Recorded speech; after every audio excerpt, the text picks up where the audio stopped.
The LGBT celebrities from the past that Burt Lancaster dated behind their backs are listed below. On November 2, 1913, Burton Stephen Lancaster was born in New York City. He changed his name to Burt Lancaster. Growing up in a working-class household, Lancaster initially attempted to support himself as a circus athlete and acrobat. He displayed the physical prowess that would eventually characterize many of his early film roles here. Not only did he practice acrobatics as a child, but it was a fundamental aspect of his acting career that greatly aided him on screen by enabling him to perform his acts with remarkable confidence and quickness, which was uncommon for actors at the time. When Hollywood noticed Lancaster's striking good looks, towering stature, and innate charisma in the 1940s, he made the transition from the circus ring to the big screen. He played a doomed former boxer in the 1946 film The Killers, which was his big break. In addition to making him well known, this film demonstrated that he was a serious actor capable of portraying challenging, strong parts.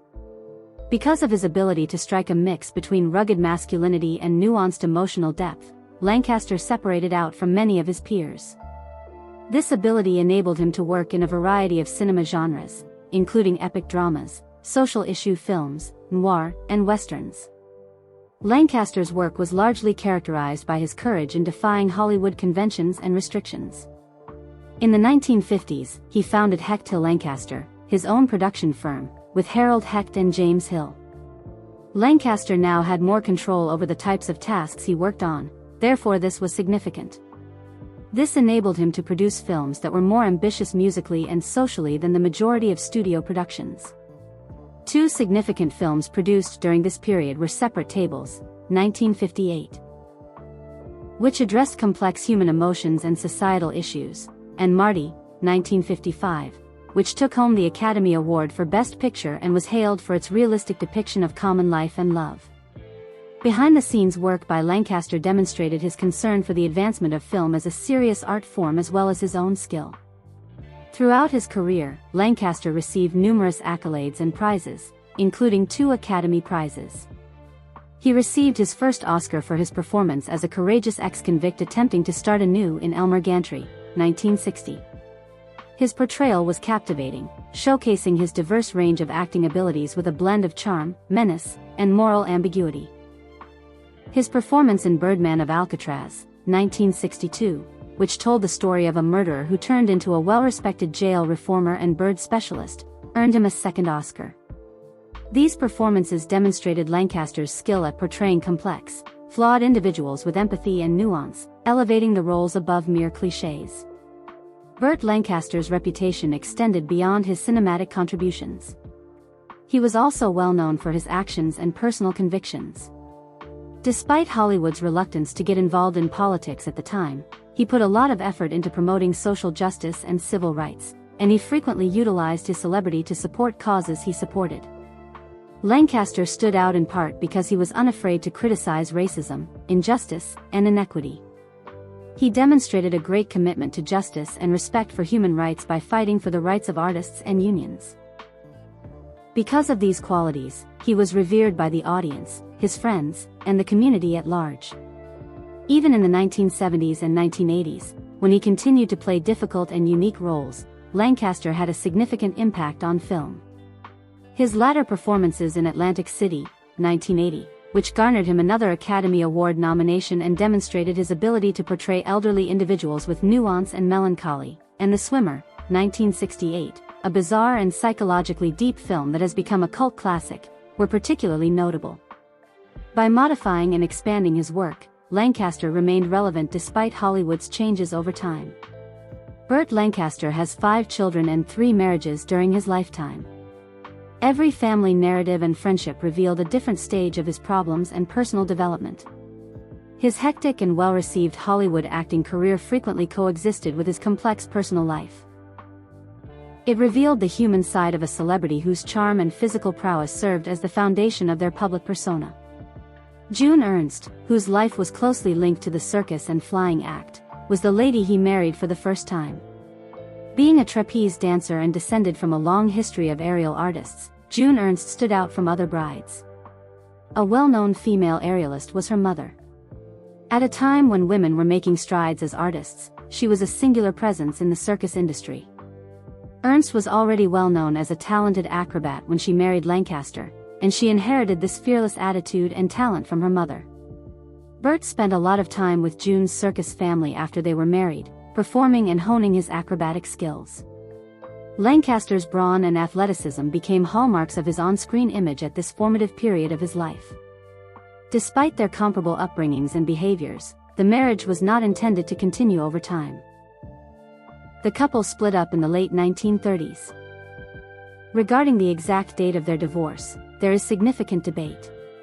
According to news reports at the time, it occurred in 1940, but biographers have since developed dates as late as 1946 based on records and accounts.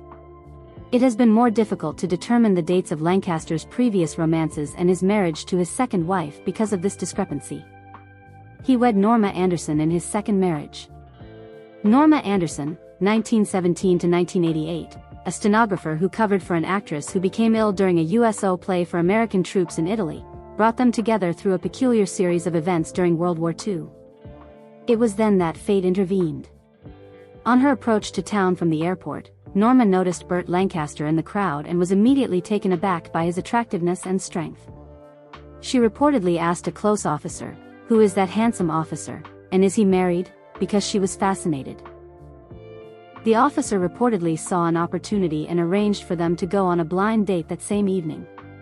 A lengthy and significant chapter in Lancaster's life began when they first met. Following their 1946 marriage, their relationship would become complex and contentious. Norma was passionate about social and political concerns and put her passion into action. Many people's postal supplies and printing presses were kept in a separate room of their bare home. This demonstrated Norma's deep concern for the League of Women Voters, a group dedicated to educating and motivating voters, particularly women, to participate in democracy. In addition, she had always been an active member of the NAACP and shared Burt's strong commitment to civil rights. The pair organized a fundraiser for the Southern Christian Leadership Conference and Martin Luther King Jr. before to the historic March on Washington in 1963. This demonstrated their dedication to social justice during a pivotal period in American history. Burt and Norma were parents to 5 children. They were Sigel, pronounced Sheila, Lancaster, Susan Lancaster, Joanna Lancaster, who became a film producer, James Lancaster, and Bill Lancaster, who became an actor and director. Although their marriage was troubled, their family appeared to be supportive and involved in the public eye. Their relationship was strained when Lancaster's demanding work and personal issues were mixed. The couple's divorce was formalized in 1969 after they split up in 1966. Burt Lancaster's relationship with Jackie Bone, a hairdresser who worked on the production of the film The Professionals, one of his major undertakings in the late 1960s and early 1970s, was long-lasting yet tumultuous. At the time, his second marriage was failing. Their friendship involved a great deal of drama and passion. In a highly visible incident, Bone smashed a bottle of wine over Lancaster's head during a dinner party attended by key business figures, such as actor Peter Falk and director Sidney Pollack. Their connection is intense and frequently difficult, as this episode demonstrated. Their romance was bound to end when Jackie Bone converted to religion. They supposedly broke up because Lancaster, a man with a wide range of views and personal values, was unable to reconcile their disparate spiritual approaches. In September 1990, Burt Lancaster wed Susan Martin. His third and final marriage was this one. His previous marriages were quite different from this one. It was more private and less publicized. It lasted until his death in 1994 and provided Lancaster with companionship during his final years. Susan Martin was Lancaster's partner at periods when he was contemplating his lengthy and prosperous career and experiencing health issues. Burt Lancaster, once the most macho man in Hollywood, is reported to have confided in close associates in his final years about a startling and very private aspect of his past, his covert relationships with some of the most well-known and out gay men of his era. Lancaster navigated a complex web of love, secrecy, and mutual vulnerability throughout Hollywood's golden age. Being gay was not only taboo at the time, but it could also lead to professional disaster. Lancaster was enchanted by Cary Grant's well-trained charisma, witty wit, and enigmatic smile, which made him one of the most attractive and skilled actors of his era. They first met at a movie industry gathering in the late 1940s. Although they were already well known, they were joining other film organizations. Grant meticulously cultivated an image of elegance and straight appeal after living with actor Randolph Scott for years in what many later referred to as a love relationship. They fell in love over the course of covert weekends spent in isolated beach cottages along the Pacific Coast Highway, according to Lancaster, who described their connection as electrifying but cautious. Grant was extremely secretive, even with someone as courageous as Lancaster, and his fear of being discovered was evident. Their romance was brief despite being intensely emotional. Not wanting to jeopardize his carefully maintained image, Grant retreated further into his castle of seclusion after it was over. When Lancaster revealed that he had a brief, odd connection with Jay, many were taken aback. In the mid-1900s, Edgar Hoover was the infamous chief of the Federal Bureau of Investigation. He possessed significant cultural and political influence. Although Hoover never got married, he reportedly had a long-term romance with Clyde Tolson, his aide. Despite not being an actor, Hoover had strong connections to Hollywood because he had considerable influence over how morality and law enforcement were portrayed in the media. Lancaster recalled how they met Hoover through mutual acquaintances at an upscale charity event in Washington, D.C. Their relationship was filled with secrets and power battles, but it wasn't what you'd call normal. According to Lancaster, Hoover was a man who feared looking in the mirror but was longing for intimacy. The link offered Lancaster a unique glimpse into the mind of one of the most enigmatic figures in American political history, despite the fact that it was quite frightening. Tall, attractive, and lustful, Rock Hudson was the ideal starring man and became one of Lancaster's most passionate lovers. A film from the early 1950s has them together. When Hudson was at the height of her fame, they began dating. Studio employees kept a close eye on Hudson, and he was always afraid of being discovered. Unfortunately, that fear was realized when he passed away from AIDS in 1985, making everyone confront the reality he had been concealing for decades. Hudson, in Lancaster's opinion, had a good heart but a warrior's physique. Despite his desire for love, Hudson always believed that it was out of his grasp. Away from the cameras and able to relax, even for only a weekend, they spent a lot of time together on lengthy road journeys across the desert. Hudson's need for solitude was acknowledged by Lancaster, and their relationship ended not because they no longer cared for one another but rather because they were unable to be together in a society that demanded that they lie. The most unexpected name on Lancaster's list was that of Ricky Nelson, the young hero and clean-cut TV personality from The Adventures of Ozzie and Harriet. Nelson reportedly had a brief and problematic affair with Lancaster in the early 1960s, despite Lancaster being about 20 years older than Nelson. At that time, Nelson was still struggling to transition from a child performer to an adult artist, whereas Lancaster was already a well-known figure. Despite their brief time together, Nelson had a strong bond with Lancaster, who served as both a mentor and a guardian. However, because he believed Ricky needed time to discover his own self in both his personal and professional life, Lancaster recognized the imbalance and ended it gently. He was quite complimentary of Nelson. He dubbed him, the boy who sang like a breeze and kissed with the hunger of someone who had never been allowed to want. The last person on Lancaster's list was Marlon Brando. He was presumably the most intelligent and complex individual on it. Lancaster wasn't rash, odd, or overtly disobedient as Brando was. Lancaster recalled how sexy their relationship was. They clicked immediately after meeting at a heated Hollywood gathering in the late 1950s. It was electric, raw, and uncontrollable.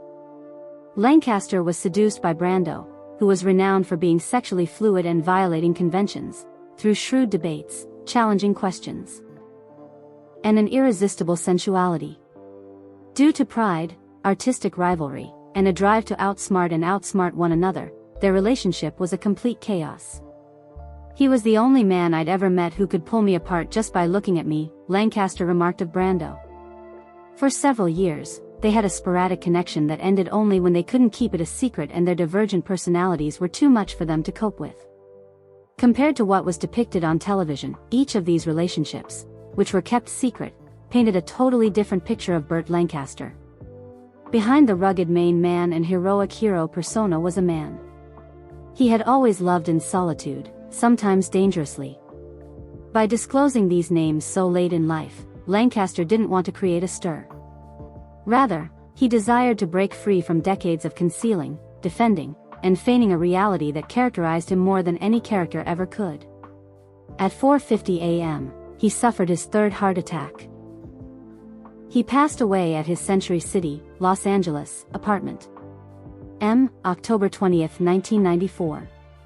His body was burned in Westwood Memorial Park in Westwood Village, California, and his ashes were laid out beneath a large oak tree. A little square ground sign that reads, Burt Lancaster 1913 to 1994, marks the location. There was no funeral or tribute for him, as he had requested.